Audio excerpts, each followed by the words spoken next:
Gálatas 4, de 8 a 11, a palavra do Senhor vai dizer assim: outrora, porém, não conhecendo a Deus, servis a deuses que por natureza não são, mas agora que conheceis a Deus, ou antes, sendo conhecidos por Deus, como estáis voltando outra vez aos rudimentos fracos e pobres, aos quais de novo quereis ainda escravizar-vos? Guardais dias e meses e tempos e anos. Receio de vós, tenha eu trabalhado em vão para convosco. Vamos orar.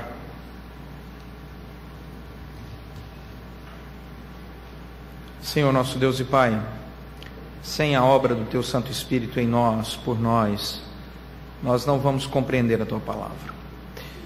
Ela será para nós uma referência muito pequena diante de tudo aquilo que poderia ser. Mas cremos, ó Deus, que o Senhor nos trouxe aqui, e cremos que o Teu Santo Espírito tem algo especial para cada um de nós, e por isso, Senhor, nos alegramos, porque sabemos que não retornaremos para a nossa casa sem sermos impactados com a Tua palavra, porque ela edifica, consola e exorta. E é por isso, ó Deus, que nós pedimos, pela ação do Teu Santo Espírito em nós e através de nós. Oramos em nome de Jesus Cristo. Amém. Não sei se a gente vai conseguir entrar aqui, tio Carlos, o texto. Não? Vou tentar de novo. Espera aí. Valeria a pena se ele entrasse. Só um minuto, gente. Houve uma época, como eu já disse aqui algumas vezes, em que o pastor precisava só da Bíblia para pregar. Mas isso faz muito tempo. Vamos ver se a conexão agora deu. Amarelo. Não? Vou deixar. Não, acho que ela... Deu. Aqui deu. Deu. Ok. Obrigado. Aham. Apareceu lá. Obrigado. Uma falsa religião exige a observação de normas muito rígidas. E muitas pessoas se perdem na sua espiritualidade porque elas acabam seguindo mais as normas que a sua religiosidade exige do que a deidade a quem ela se propõe. E é interessante porque as pessoas se perdem dentro dessa perspectiva religiosa, espiritual, porque a palavra do Senhor diz que aquele que busca um Deus falso será sempre uma pessoa perdida. Mas existe uma outra possibilidade de alguém buscar o Deus verdadeiro da maneira errada, e ainda assim isso ser insuficiente para a sua existência. Então nós temos dois problemas muito claros. Primeiro, pessoas completamente perdidas, que estão buscando deidades obviamente falsas e seguindo ritos religiosos que os conduzem à escravidão em cima de escravidão. E existe uma outra possibilidade de pessoas que estão buscando Deus verdadeiro, Deus cristão, nosso Deus, mas da maneira equivocada. E esta situação ela é muito comum. Então nós temos o problema da falsa religião e da falsa religiosidade, da religião ruim que te conduz a deuses falsos e da religião que te atrapalha no caminho do Deus que é verdadeiro. A igreja, no texto que nós lemos aqui, ela estava dividida entre dois grupos muito interessantes. Um grupo que vinha do judaísmo com suas tradições e um grupo que vinha dos gentios com o seu paganismo. Dos dois grupos haviam se convertido a Cristo Jesus. Tanto os judeus, que vinham do judaísmo clássico, com todas as suas tradições, como os gentios, que vinham das religiões pagãs, e agora haviam encontrado a Jesus Cristo, se rendido aos pés de Jesus Cristo, e estavam servindo a Jesus Cristo. Então você tem esses dois grupos no texto que nós lemos. Mantenha o seu texto aberto aí, e se você descansou no Data Show, agora é hora de abrir Gálatas capítulo 4, e não mais descansar no Data Show. Amém? Amém. A igreja está acordada, isso é um bom sinal. Então abra aí Gálatas capítulo 4. O texto vai dizer em Gálatas capítulo 4 que nós temos dois tempos. Observe aí que eles são muito claros no texto de Gálatas capítulo 4. No começo do versículo 8 você vai encontrar a palavra outrora, e no começo do versículo 9, agora. Então você tem dois tempos, o tempo do outrora e o tempo do agora. E Paulo vai dirigir a sua palavra, inspirado pelo Espírito Santo, para aquela igreja, dizendo: nós temos que aprender a discernir tempos, momentos da nossa vida, na nossa caminhada, na nossa jornada com Cristo Jesus, para que possamos progredir. Se existe algo que tem atrapalhado muito a vida cristã, é que os cristãos não têm, na sua grande maioria, progredido na velocidade que poderiam progredir no conhecimento, no aprofundamento e na intimidade com Deus. Isso não é algo do século 21 apenas, isso vem desde o começo da cristandade. Em várias cartas do Novo Testamento você encontra os autores bíblicos inspirados chamando a atenção para uma igreja que não mergulhava profundamente nas águas sagradas do conhecimento de Deus. Eles diziam assim várias vezes: eu poderia discorrer um pouco mais sobre esse assunto, mas vocês ainda são crianças e precisam de leite e não podem alimentar com uma comida mais sólida. Ele falando disso numa perspectiva espiritual. Eu gostaria de falar mais sobre os dons e a ação do Espírito Santo, mas de novo tenho que voltar aos fundamentos da fé cristã. Ou em outros casos, algumas pessoas até gostariam de viver uma vida piedosa, como Paulo escreve em 1 Timóteo, mas infelizmente dão mais ouvidos à facção de pessoas que buscam uma religiosidade falsa e que querem fazer da piedade fonte de lucro do que a verdadeira proposta de Cristo Jesus. Então nós temos esses dois grupos. Primeiro, judeus convertidos. Outrora, no passado, viviam ritos sem fim. O judaísmo talvez seja uma das religiões mais difíceis de se seguir. Só na Torá você encontra 613 itens de lei a serem seguidos. Só na Torá, 613. Fora nas leituras ou nas propostas de tradição judaica que você deve observar. Então é impossível alguém cumprir todos os ritos propostos pelas escolas judaicas naquela tradição antiga. E isso dá uma frustração muito grande. Mas Paulo está escrevendo a judeus convertidos. E qual é a crítica do apóstolo Paulo? A crítica do apóstolo Paulo é que vocês viviam assim, foram libertos em Cristo Jesus, e agora, vivendo em Cristo Jesus, ainda querem voltar e guardar os ritos antigos, anulando a nova aliança de Jesus Cristo. Essa é a crítica do apóstolo Paulo. Cuidado com o excesso de zelo, porque esse excesso de zelo é falso na espiritualidade proposta por Deus. E os judeus convertidos estavam experimentando esse caminho de volta lá do outrora, que Paulo critica tanto e que foi criticado pelo próprio Senhor Jesus. Nós vamos ver daqui a pouco. O segundo grupo é o grupo dos gentios.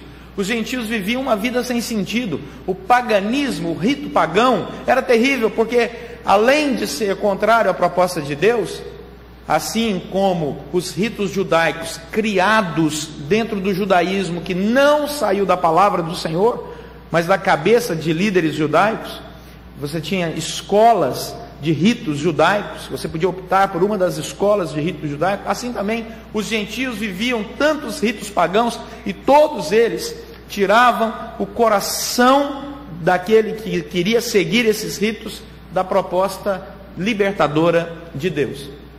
E a crítica do apóstolo Paulo: como é que alguém, vindo de uma religiosidade pagã, encontrando a Jesus Cristo como seu Senhor e Salvador, quer voltar às práticas daqueles ritos pagãos, tentando fazer desses ritos marca de sua espiritualidade? Isso é um grande equívoco. Essa crítica acontece em Colossenses, capítulo 2, verso 8, verso 16 em diante. O apóstolo Paulo diz: é preciso ampliar a visão. Em Gálatas 4, ele fala: agora nós vivemos uma nova realidade. Qual é essa nova realidade? É aquela que não aceita os rudimentos do mundo, segundo Gálatas capítulo 4. Essa expressão rudimentos do mundo aparece aí em Colossenses capítulo 2, quando diz assim: cuidado, que ninguém vos venha a enredar com a sua filosofia e vãs sutilezas, conforme a tradição dos homens, conforme os rudimentos do mundo, e não segundo Cristo. Pergunta: quais eram as características desses rudimentos do mundo? Como eu posso identificar a proposta dessa falsa espiritualidade que os gentios, vindo do paganismo, queriam retornar para eles e que recebe a crítica de Deus? Colossenses capítulo 2, versículo 16 vai responder: ninguém, pois, vos julgue por causa de comida e bebida, ou dia de festa, ou lua nova, ou sábados, porque tudo isso tem sido sombra das coisas que haviam de vir. Porém, o corpo é de Cristo. Ninguém se faça árbitro contra vós outros, pretextando humildade e culto dos anjos, baseando-se em visões, enfatuado, sem motivo algum, na sua mente carnal, e não retendo a cabeça, da qual todo o corpo, suprido e bem vinculado por suas juntas e ligamentos, cresce o crescimento que procede de Deus.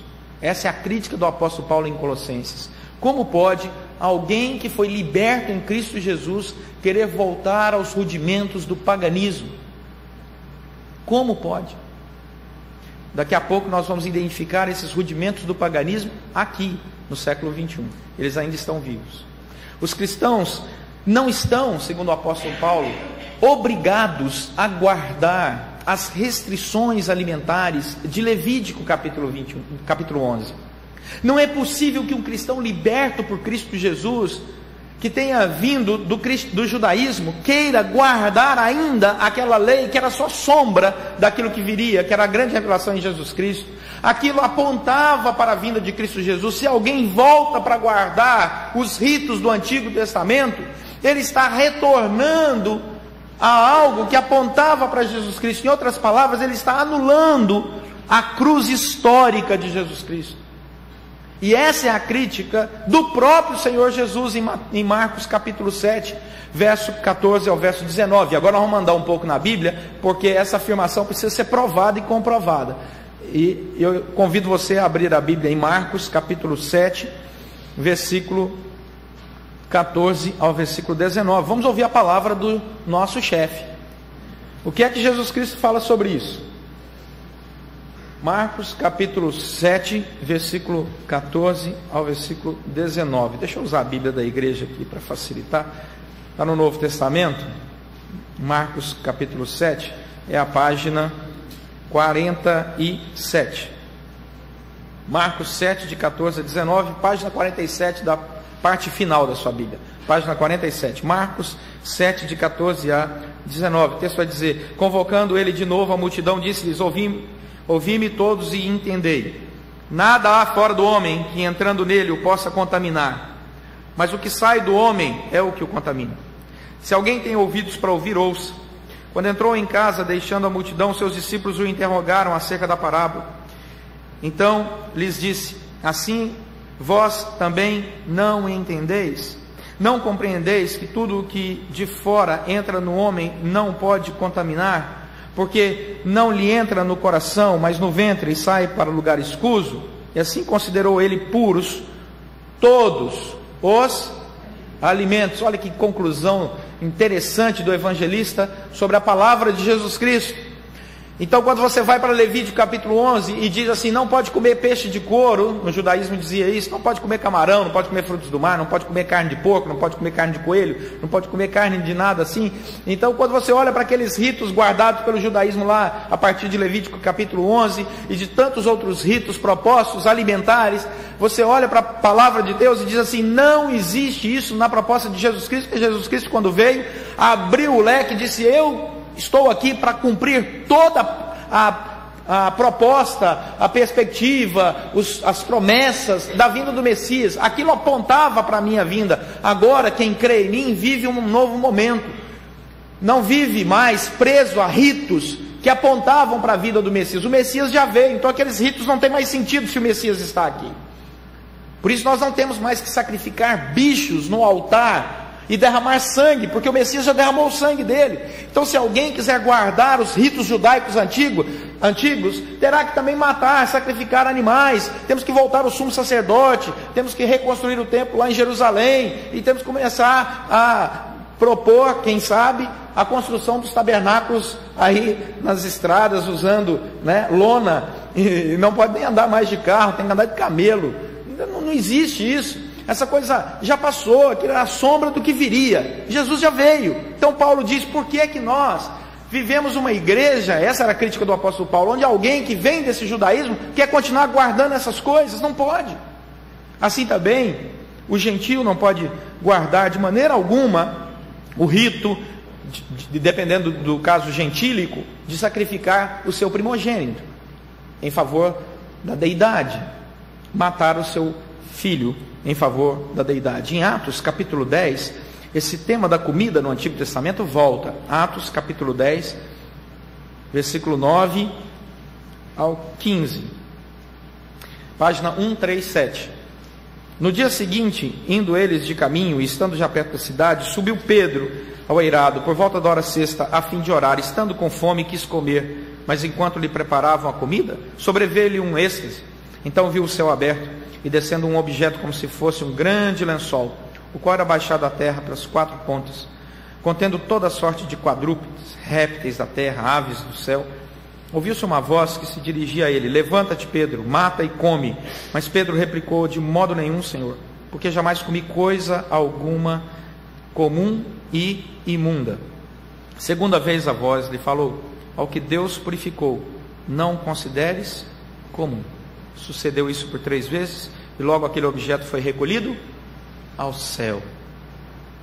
Como se não bastasse, você vai para Romanos capítulo 14, versículo 7, e encontra a página 173, novamente a discussão do apóstolo Paulo com uma outra igreja, a igreja de Roma.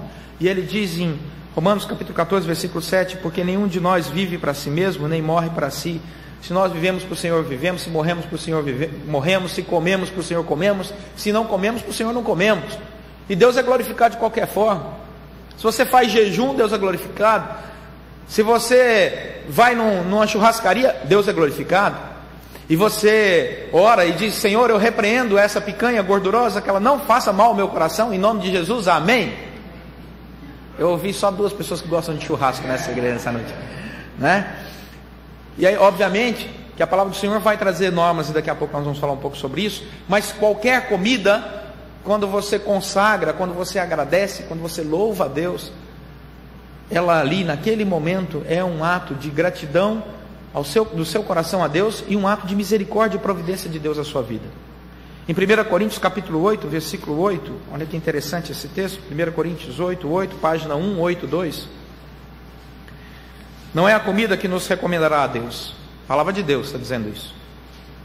Pois nada perderemos se não comermos, e nada ganharemos se comermos. Não é a comida que nos recomendará a Deus. 1 Coríntios 8, 8. 1 Timóteo capítulo 4, versículo 1 ao versículo 5. Eu teria muitos outros, mas eu quero parar, senão, se me deixar, eu vou falando a noite inteira. 1 Timóteo capítulo 4, versículo 1 a 5, ainda mais falando sobre comida, meus irmãos, que eu gosto tanto. Aleluia. Vamos lá. 1 Timóteo 4, de 1 a 5. Ora, o Espírito afirma expressamente que nos últimos tempos alguns apostatarão da fé, para obedecerem a espíritos enganadores, a ensino de demônios. O demônio também dá aula, viu, gente? Pela hipocrisia dos que falam mentiras e que têm cauterizado a própria consciência, que proíbem o casamento. Será que existe alguma igreja por aí que proíbe o casamento?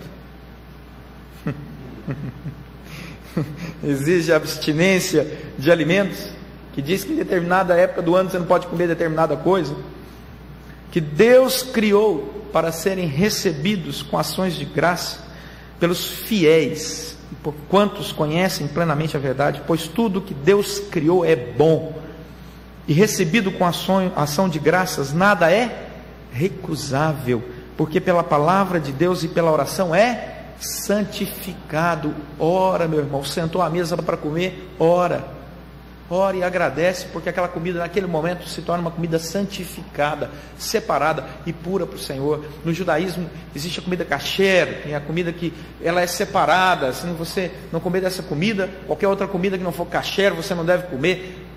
Paulo está dizendo, toda comida, quando você ora, ela é santificada. Não existe essa coisa de que alimento mais puro, alimento impuro. Não, você orou, pediu, consagrou, clamou ao Senhor ali: obrigado, Senhor, pela tua providência. Deus abençoa, meus irmãos, em visita pastoral, em plantação de igreja, em cada lugar que a gente vai, tem hora que só oração para santificar o alimento.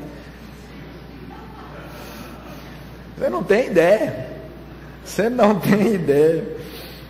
Agora, Paulo vai dizer: a conversão faz de judeus e gentios um só povo. Então não existe mais separação. Ah, não, eu vim do judaísmo, não, eu vim do paganismo, então eu tenho um rito diferente do seu. A Bíblia vai dizer que é isso. Nós somos um só em Cristo Jesus, um só povo, uma só fé. Todos os ritos desaparecem. Não existe mais o rito de alguém que veio do judaísmo, ou o rito de alguém que veio do espiritismo, ou do catolicismo romano, ou do Seixonoe, ou do hinduísmo, ou do islamismo. Não existe isso. Não, cada um que veio de uma espiritualidade diferente tem uma maneira diferente de adorar a Deus. Não, nós todos em Cristo Jesus somos feitos um só. Temos uma só liturgia, uma só comida, uma só bebida. Qual é a nossa comida e qual é a nossa bebida? É aquela que o Senhor colocou na nossa mesa, e toda recebida com ações de graças, ela é sempre abençoada pelo Senhor. Se existe um rito que nos une, ele se classifica como sacramento, e sacramento nós só temos dois, que é o batismo e a Santa Ceia. Isso nos une, isso são os nossos ritos. O batismo, rito de iniciação; a Santa Ceia, o rito da confirmação, da profissão de fé. Esses são os nossos ritos. Portanto, nós temos a liberdade para comer sem glutonaria, porque é o que a Bíblia diz, é isso. Nós temos a liberdade para beber sem embriagar. Nós temos a liberdade de viver sem escandalizar. Esta é a liberdade que Deus nos dá. João capítulo 10, versículo 10, Jesus fala assim: eu vim para que vocês tenham vida e a tenham em abundância. Em João capítulo 8, versículo 32, a Bíblia diz: conhecereis a verdade vos libertará. Então essa é a nossa espiritualidade. É isso que Deus nos propõe. Nós estamos libertos em Cristo Jesus. Agora, eu tenho que ter a consciência de não escandalizar o irmão, de não pecar pela glutonaria, de não me tornar um viciado em determinadas coisas, mas tudo que vier à minha mesa eu vou orar, vou agradecer, vou louvar o Senhor, porque é a marca da providência de Deus. Então, essa é a minha nova vida em Cristo Jesus. Eu queria ver se conseguíamos colocar ali um gráfico que eu fiz sobre esse texto, para que pudéssemos aprender, tio Carlos. Vamos ver se a gente consegue jogar o gráfico do PowerPoint normal. Tira desse aqui e joga no outro. Isso. Olha esse outro. O outro era eu. Então olha lá esse gráfico. O texto vai dizer: outrora nós éramos assim. Olha, pode mudar aí. Isso. Outrora nós éramos escravos. É o que o texto diz. Como escravos nós não tínhamos liberdade. Como escravos, nós seguíamos aquilo que era proposto pelo Senhor da escravatura, que era na religiosidade pagã os falsos deuses, que era no judaísmo o legalismo vazio. Adiante, mais um, por favor. Então, outrora, nós vivíamos segundo a escravidão dos deuses. Achávamos que vários deuses podiam dirigir a nossa vida, e por isso, mais um ponto, por favor, vivíamos os rudimentos deste mundo. Quais eram esses rudimentos? Pode comer isso, não pode comer aquilo, pode beber isso, não pode beber aquilo, deve guardar tal dia, não pode fazer isso tal dia. Lembre-se que Jesus curava no sábado, que era o dia separado, santificado dos judeus, e eles ficavam malucos com ele. E ele falava: engraçado, se cair um animal seu, você corre lá para tirar ele do buraco, mesmo sendo sábado. Mas se uma pessoa está passando mal e precisa ser socorrida e curada, a religiosidade de vocês não permite, porque não está afetando o bolso, né? Vocês vivem uma religiosidade tão falsa que vocês dedicam a Deus, Corban, aquilo que poderiam usar para ajudar os seus próprios pais em momentos de necessidade. Então essa é a crítica de uma religiosidade vivida no passado. Então olha lá, isso é no tempo chamado outrora. Mas agora nós vivemos uma nova época. Vamos lá, primeiro ponto. Nós não somos mais escravos, nós somos o quê? Filhos. Nós não vivemos na senzala, nós somos os habitantes da casa grande.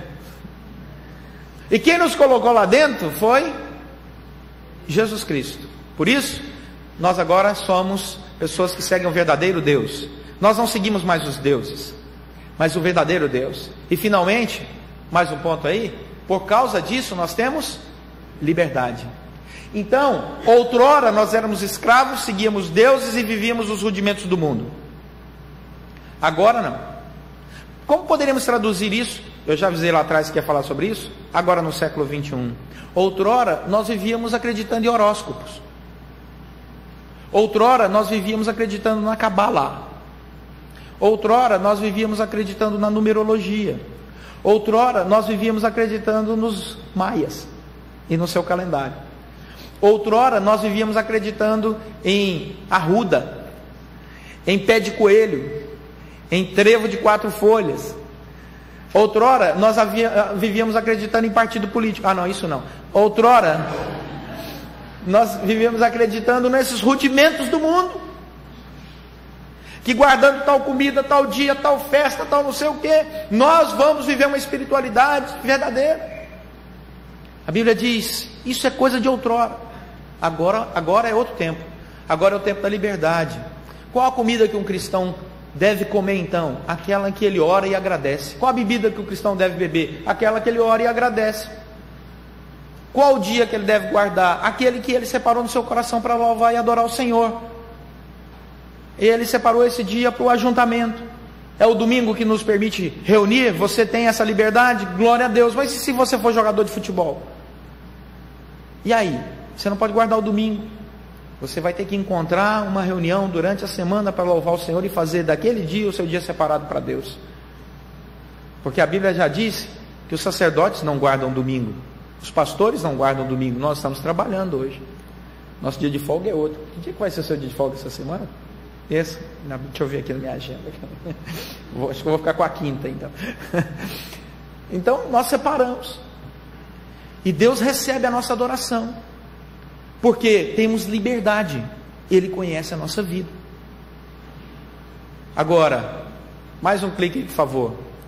Se alguém, mais um, não entendeu a obra de Cristo Jesus, não entendeu que ele passou do outrora para o agora.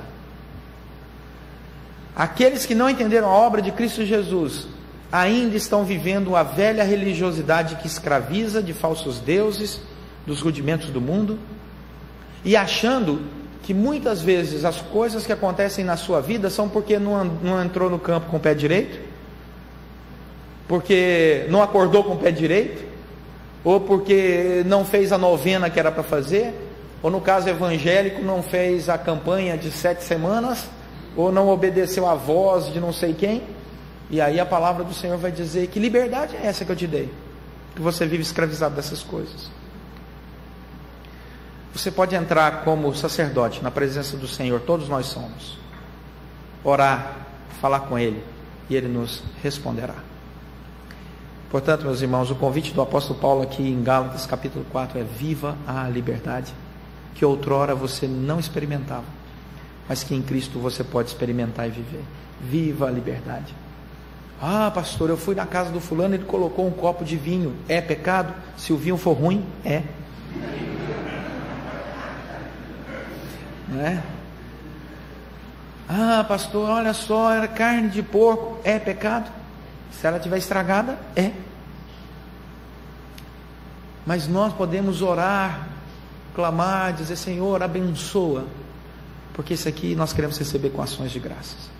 Eu não quero viver uma religiosidade presa aos rudimentos do mundo, tenha vindo do judaísmo ou de qualquer religião pagã, ou até mesmo do ateísmo, que é uma forma de religião, que o ateu crê nele mesmo como Deus, então ele se converte a Cristo, né? Nós vamos viver a liberdade que Jesus Cristo nos deu. Amém? Então vamos fechar os nossos olhos e vamos orar.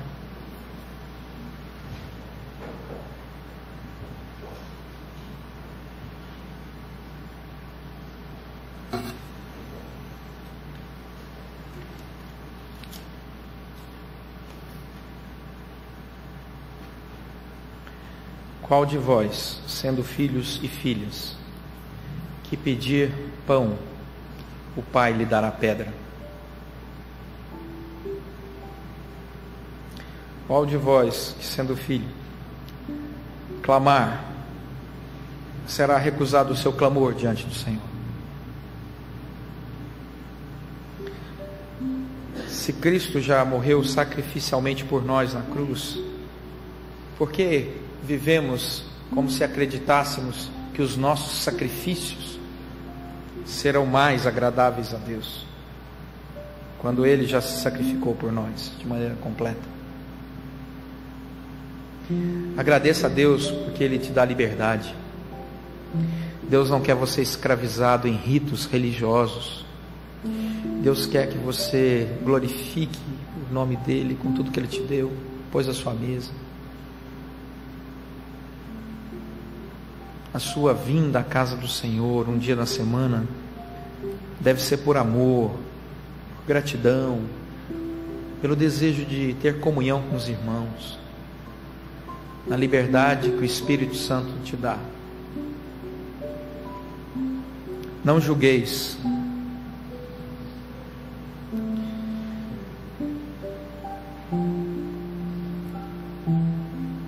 Nosso Deus não nos chamou para sermos juízes da vida dos outros.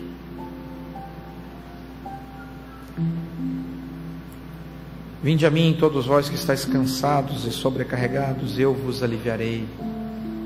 Tomai sobre vós o meu jugo, que meu fardo é suave e é leve. Joga nas mãos de Jesus esse peso, essa sua preocupação, a sua dor. Joga, entrega para Ele e diz: Senhor, eu não quero carregar nada além daquilo que o Senhor me chamou para levar.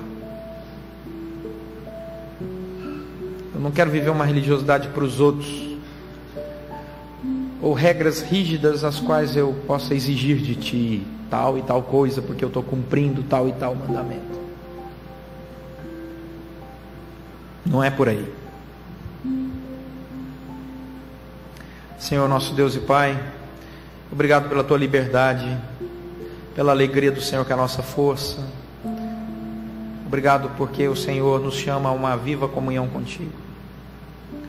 Que o Senhor nos abençoe, que o Senhor traga paz sobre as nossas vidas, e que em todo momento, ó Deus, possamos testemunhar para as pessoas que não vivemos mais presos, acreditando em coisas que outrora acreditávamos, mas vivemos agora a liberdade que Jesus Cristo nos dá, com alegria no coração, na comunhão do Espírito Santo, que nos reveste de poder. Poder para viver na certeza de que o Senhor nos conduz dia após dia debaixo da Tua graça. Oramos agradecidos pela obra libertadora de Jesus Cristo, que nos tirou da escravidão do pecado, nos trouxe para a liberdade da vida em Cristo Jesus. Oramos em nome do nosso Senhor e Salvador Jesus Cristo.